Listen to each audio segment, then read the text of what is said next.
Hey guys, വീണ്ടും ഒരു കഥ പറയട്ടെ. ചെറിയൊരു കഥയാട്ടോ. ബാംഗ്ലൂർ ചെന്നിട്ടുള്ള ഞങ്ങളുടെ ഫുഡിൻ്റെ കഥയാട്ടോ ഇന്ന് ഞാൻ പറയുന്നത്.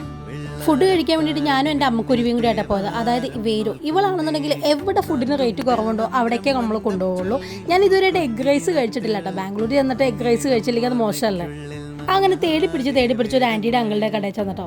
ഉള്ളത് പറയാമല്ലോ, നല്ല അടിപൊളി ഫുഡായിരുന്നു. ഞങ്ങൾക്ക് പ്രിപ്പയർ ചെയ്യണമെന്ന് ഞങ്ങളോട് അവർ ഇങ്ങോട്ട് ചോദിച്ചു. ഞങ്ങളൊന്നും പഠിക്കാണ്ട് നേരെ തന്നെ അവിടെ കുശിനും പണിക്ക് ഇറങ്ങി.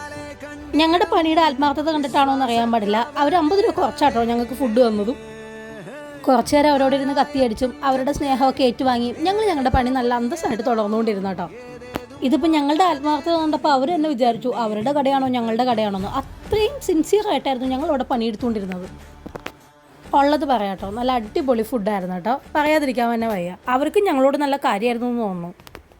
അങ്ങനെ ഫുഡൊക്കെ വാങ്ങിച്ച് പോരാൻ നേരത്തെ അവർ ഞങ്ങളോട് പറഞ്ഞു കേട്ടോ, ഇനിയും വരുമോയെന്ന്. എന്താ അറിയില്ല, ഞങ്ങളുടെ ഐശ്വര്യം കൊണ്ടാണോ എന്നറിയില്ല. പിന്നെ ആ കട തുറന്ന് ഞങ്ങൾ ബാംഗ്ലൂരിൽ പോരാൻ വരെ കണ്ടിട്ടില്ല.